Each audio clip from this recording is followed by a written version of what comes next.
बता रहे हैं। आपका स्वागत है। वैक्सीन की डोज मरोदरा पहुंचने ही वाली है और वैक्सीन को लेकर मरोदरा में पूरी तैयारी है।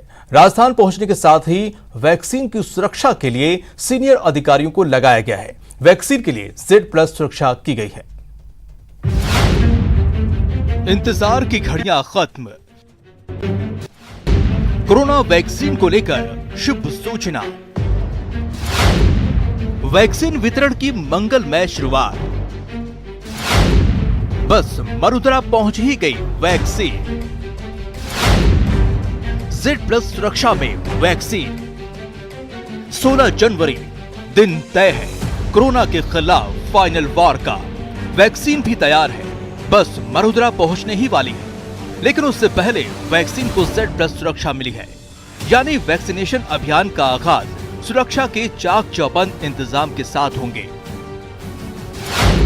16 जनवरी को 282 सेंटर्स पर वैक्सीनेशन को लेकर सुरक्षा के पुख्ता इंतजाम। राजस्थान पहुंचने के साथ ही पुलिस निगरानी में वैक्सीन का ट्रांसपोर्टेशन किया जाएगा। एयरपोर्ट से एस्कॉर्ट करके वैक्सीन को राज्य स्तरीय स्टोरेज सेंटर पर पहुंचाया जाएगा।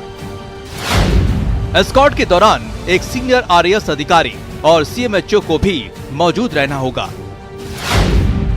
सुरक्षा के मद्देनजर जिलों के आला अधिकारियों को निर्देशित किया जा चुका है। राज्य स्तरीय स्टोरेज सेंटर्स के अलावा जिलों में भी CSC, PSC स्तर तक पुलिस निगरानी में ही वैक्सीन की सप्लाई होगी।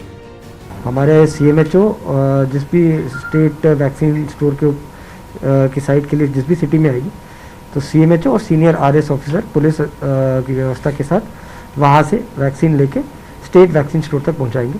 और आगे की जो वैक्सीन का जो डिस्ट्रीब्यूशन है वो भी पुलिस की देखरेख में और सीनियर ऑफिसर्स की देखरेख में ही होगा। कोरोना से फाइनल लड़ाई के लिए मरोदरा पूरी तरह तैयार है। राजस्थान को वैक्सीन के पर्याप्त डोज का अलॉटमेंट हो चुका है। बताया जा रहा है कि 5 लाख से अधिक डोज सीरम इंस्टीट्यूट से, जबकि 60,000 डोज भारत बायोटेक की राजस्थान को मिलने जा रही है। हमारे को अलॉटमेंट हो चुका है। 6 लाख डोजेस से थोड़ी सी ज़्यादा हमारे को मिले हैं। आज की तारीख में जो हमारे health care workers state government, private hospitals के और सेंट्रल मिनिस्ट्रीज़ के और जो आर्म फोर्सेस के रजिस्टर हुए हैं, जो नंबर्स हमारे पास आए हैं, उसके हिसाब से हमारे पास पर्याप्त मात्रा में वैक्सीन है फर्स्ट राउंड कराने के लिए। उसके लिए हमारे पास कोई दिक्कत नहीं है। दरअसल राजस्थान में पहले चरण के लिए करीब 4.5 लाख हेल्थ वर्कर्स का रजिस्ट्रेशन हुआ है और 6 लाख डोज राजस्थान को अलॉट हो चुकी है। ऐसे में पहले चरण के लिए राजस्थान के पास पर्याप्त वैक्सीन पहुंचने वाली है। जयपुर से न्यूज़ 18 के लिए सौरभ गृहस्थी की रिपोर्ट। और इस वक्त एक बड़ी अपडेट आपको बर्ड फ्लू को लेकर दे दें कि मरोदरा में बर्ड फ्लू का कहर लगातार जारी है। 15 जिले इससे प्रभावित हैं। आज 23 जिलों में पक्षी मृत मिले हैं। आज सबसे ज्यादा 626 पक्षी मृत मिले हैं। इनमें 349 कौवे, 52 कबूतर, 22 मोर, 203 अन्य पक्षी मृत मिले हैं। सबसे ज्यादा हनुमानगढ़ में 128 पक्षी मृत मिले हैं। तो इस वक्त की बड़ी खबर आपको बता दें कि मरोदरा में बर्ड फ्लू का कहर लगातार जारी है और इसकी संख्या भी बढ़ती जा रही है। आपको बता दें कि मृत पक्षियों की जो संख्या है वो लगातार बढ़ती जा रही है। 23 जिलों में जो पक्षी मृत मिले हैं और आज सबसे ज्यादा 626 पक्षी मृत मिले हैं। कृषि कानून पर किसानों का आंदोलन अनलिमिटेड है तो सियासत भी अनलिमिटेड हो रही है। किसान के हम सच्चे हमदर्द हैं, इसे लेकर रैलियों में कई रंग देखने को मिल रहे हैं, तो जमकर बयानबाजी भी हो रही है।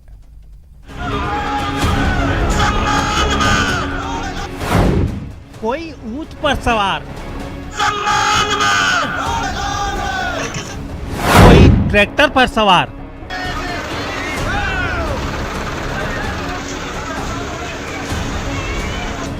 साथ में उमड़ा जन सैलाब। अन्नदाता पर सियासत अनलिमिटेड।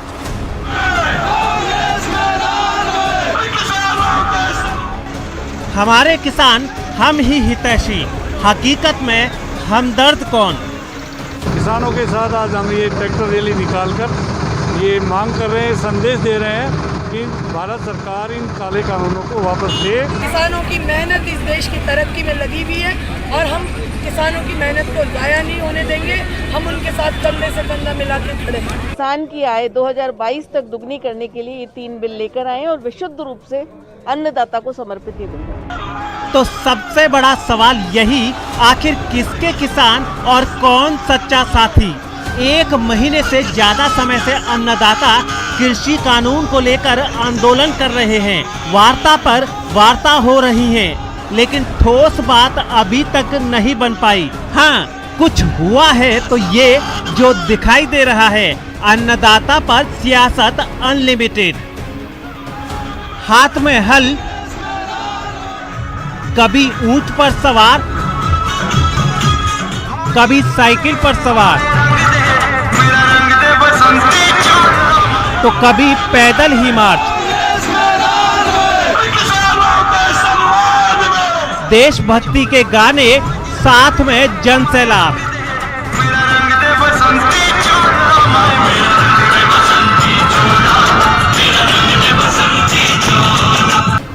ये है प्रदेश की महिला एवं बाल विकास मंत्री ममता भूपेश। दौसा में रैली पर रैली कर किसानों के सच्चे हमदर्द होने का दम भर रही हैं। कभी ऊंट पर सवार होती हैं, तो कभी किसान भाइयों के सपोर्ट में साइकिल चलाती हैं और कभी तो अपने काफिले के साथ पैदल मार्च पर ही निकल जाती हैं। निश्चित तौर पे कानून जो आए हैं ये काले कानून है, किसान विरोधी कानून है। तानाशाही इस देश के अंदर चलाई जा रही है। हम मांग करना चाहेंगे मोदी सरकार से कि किसानों के विरोध में जो कानून लेकर आई है उनको वापस ले। एक तरफ किसानों को रिझाने के लिए कांग्रेस के मंत्री रैली पर रैली निकाल रहे हैं, तो दूसरी तरफ बीजेपी कांग्रेस की रैली को दिखावा करार दे रही है। रैलियों की हालत तो आपने देखी। युवा मोर्चा ने साइकिल रैली निकाली थी, आधा किलोमीटर चल के साइकिल ने गाड़ी में रख दी थी। ये कांग्रेस का चरित्र है।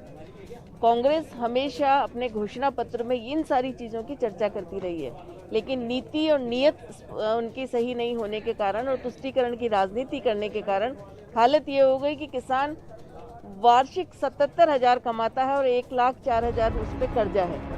लेकिन किसान की आड़ में सियासी बयानबाजी चरम पर है। दोनों दल किसान के हितैषी होने का दावा कर रहे हैं। वहीं दौसा में 6 दिनों तक किसानों से संवाद के दौरान उद्योग मंत्री प्रसादी लाल मीणा ने साफ साफ कहा है कि सरकार को ये काले कानून वापस लेने ही होंगे। भारत सरकार इन काले कानूनों को वापस ले, किसानों की सुरक्षा करे और निश्चित रूप से किसानों की बात भारत सरकार को माननी ही चाहिए। बीजेपी को आंदोलन वाली जगह पिकनिक स्पॉट नजर आ रही है। और सबसे बड़ी बात तो मैं कहना चाहूंगी कि वहाँ पर आपको पिज्जा मिल जाएगा, बर्गर मिल जाएगा। कौन सा किसान पिज्जा बर्गर खाता है? किसान तो बाजरे की रोटी, जई जवार की रोटी खाता है। वहाँ जिम खुल गए हैं, वहाँ मेले जैसा माहौल उन्होंने कर दिया है। किसानों की आड़ में पॉलिटिकल वॉर खूब हो रहा है। सियासी दल भी अपनी अपनी रोटियां सेक रहे हैं। अन्नदाता पर सियासत अनलिमिटेड है, तो अन्नदाता का इंतजार भी लंबा होता जा रहा है। कब आंदोलन का अंत होगा, ये यक्ष सवाल बन गया है। न्यूज़ 18 के लिए दौसा से आशीष शर्मा की रिपोर्ट। फिलहाल इस बुलेटिन में इतना ही। नमस्कार।